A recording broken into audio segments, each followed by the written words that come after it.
ದಿನಾಂಕ ಸೆಪ್ಟೆಂಬರ್ 22, 2023 ನಂತರ ನೋಂದಣಿಗೊಂಡ ಅಥವಾ ನೋಂದಣಿಗೊಳ್ಳುವ ಪಂಪ್ಸೆಟ್ಗಳಿಗೆ ರೈತರು ಇಚ್ಛಿಸಿದ್ದಲ್ಲಿ HT ಮತ್ತು LT ನೆಟ್ವರ್ಕ್ ವಿಸ್ತರಣೆ ಕಾಮಗಾರಿಯನ್ನ 15,000 ರೂಪಾಯಿ ಮತ್ತು KERC ನಿಯಮಾವಳಿಗಳಂತೆ ಠೇವಣಿ ಹಣವನ್ನ ವಿಸಂಕಳಿಗಳಿಗೆ ಪಾವತಿ ಮಾಡುವುದರೊಂದಿಗೆ ಸ್ವಯಂ ಕಾರ್ಯನಿರ್ವಹಣೆ ಅಡಿಯಲ್ಲಿ ಮೂಲ ಸೌಕರ್ಯ ರಚಿಸಿಕೊಳ್ಳುವುದು ಮತ್ತು ವಿಸಖಣ್ ವೆಚ್ಚದಲ್ಲಿ ಸೂಕ್ತ ಸಾಮರ್ಥ್ಯದ ಪರಿವರ್ತಕವನ್ನ 2 ಅಥವಾ ಹೆಚ್ಚಿನ ಸಂಖ್ಯೆಯ ರೈತರ ಪಂಪ್ಸೆಟ್ಗಳನ್ನ ಒಟ್ಟುಗೂಡಿಸಿ ವಿದ್ಯುತ್ ಸಂಪರ್ಕ ಕಲ್ಪಿಸಲು ಒದಗಿಸುವುದು.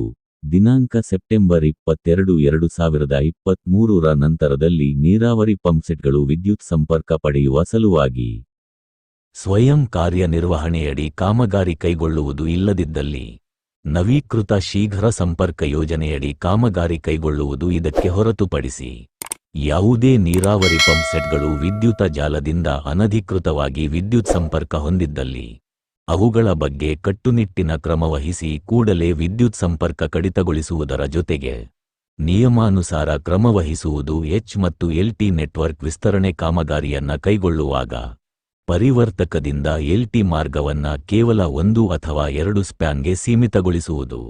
ಶೀಘ್ರ ಸಂಪರ್ಕ ಅಥವಾ ನವೀಕೃತ ಶೀಘ್ರ ಸಂಪರ್ಕದಲ್ಲಿ ಒದಗಿಸಿದ ಪರಿವರ್ತಕಗಳಲ್ಲಿ ತಾಂತ್ರಿಕ ಕಾರ್ಯ ಸಾಧ್ಯತೆ ಇದ್ದಲ್ಲಿ ಅಥವಾ ಇತರೆ ಅಥವಾ ಮುಂಬರುವ ರೈತರ ಪಂಪ್ಸೆಟ್ಗಳಿಗೆ ವಿದ್ಯುತ್ ಸಂಪರ್ಕವನ್ನ ಕಲ್ಪಿಸಲು ವಿಸಖಂಗಳು ಅಧಿಕಾರವನ್ನ ಹೊಂದಿರುತ್ತವೆ. ವಿಸಖಂಗಳ ವ್ಯಾಪ್ತಿಯಲ್ಲಿ ರೈತರ ಪಂಪ್ಸೆಟ್ಗಳ ಅರ್ಜಿ ನೋಂದಣಿಯಾಗಿದ್ದು ಅವು ಹಾಲಿ ಇರುವ ಪರಿವರ್ತಕದ ಸಮೀಪದಲ್ಲಿದ್ದು ಪರಿವರ್ತಕದಲ್ಲಿ ಈ ಪಂಪ್ಸೆಟ್ಗಳ ಹೊರೆಯನ್ನ ನಿರ್ವಹಿಸಲು ಸಾಧ್ಯವಿದ್ದಲ್ಲಿ ಆ ಪರಿವರ್ತದಿಂದಲೇ ವಿದ್ಯುತ್ ಸಂಪರ್ಕ ನೀಡುವುದು. H ಅಥವಾ LT ನೆಟ್ವರ್ಕ್ ವಿಸ್ತರಣೆ ಕಾಮಗಾರಿಗಳನ್ನ ರೈತರು ಸ್ವಯಂ ಕಾರ್ಯನಿರ್ವಹಣೆ ಮತ್ತು ನವೀಕೃತ ಶೀಘ್ರ ಸಂಪರ್ಕ ಯೋಜನೆಯಡಿ ಕೈಗೊಂಡಾಗ ಅಂದಾಜು ಪಟ್ಟಿಯ ಒಟ್ಟು ವೆಚ್ಚದ ಮೇಲೆ ವಿಧಿಸಲಾಗುವ ಮೇಲ್ವಿಚಾರಣೆ ಶುಲ್ಕವನ್ನ ಮನ್ನಾ ಮಾಡುವುದು.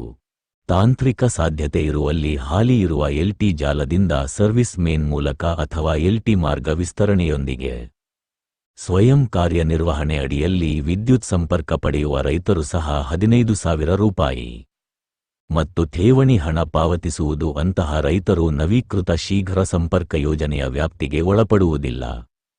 ಮೇಲೆ ತಿಳಿಸಿದ ಯಾವುದೇ ವಿಧಾನದ ಕಾಮಗಾರಿಯ ಅಂದಾಜು ಪಟ್ಟಿಯನ್ನ ಸಂಬಂಧಿಸಿದ ಶಾಖಾಧಿಕಾರಿಗಳೇ ನಿಯಮಾನುಸಾರ ಟೆಕ್ನೋ ಎಕನಾಮಿಕ್ ಫಿಸಿಬಿಲಿಟಿ ಪ್ರಕಾರ ಸಿದ್ಧಪಡಿಸುವ ಬಗ್ಗೆ ಸಂಬಂಧಿತ ಸಹಾಯಕ ಕಾರ್ಯನಿರ್ವಾಹಕ ಇಂಜಿನಿಯರಿನವರು ಖಾತ್ರಿಪಡಿಸಿಕೊಳ್ಳುವುದು. ಈ ಪ್ರಕ್ರಿಯೆಯನ್ನ ಕಂಪನಿ ಮಟ್ಟದಲ್ಲಿ ಮೇಲ್ವಿಚಾರಣೆ ನಡೆಸುವುದು. ಈ ಮೇಲಿನ ಅಂಶಗಳನ್ನ ದಿನಾಂಕ ಅಕ್ಟೋಬರ್ 7, 2023 ಸರ್ಕಾರಿ ಆದೇಶದ ಖಂಡಿಕೆರಂತೆ ವಿದ್ಯುತ್ ಜಾಲದಿಂದ 500 ಮೀಟರ್ ಒಳಗೆ ಬರುವ ರೈತರ ಪಂಪ್ಸೆಟ್ಗಳಿಗೆ ಸೀಮಿತಗೊಳಿಸಿದೆ. 500 ಮೀಟರ್ಗಳಿಗಿಂತ ಆಚೆ ಇರುವ ಪಂಪ್ಸೆಟ್ಗಳಿಗೆ ಸ್ಟ್ಯಾಂಡ್ ಅಲೋನ್ ಅಥವಾ ಆಫ್ ಗ್ರಿಡ್ ಸೋಲಾರ್ ಪಂಪ್ಸೆಟ್ಗಳನ್ನ ಕಡ್ಡಾಯವಾಗಿ ಅಳವಡಿಸುವಂತೆ ಆದೇಶಿಸಿದೆ.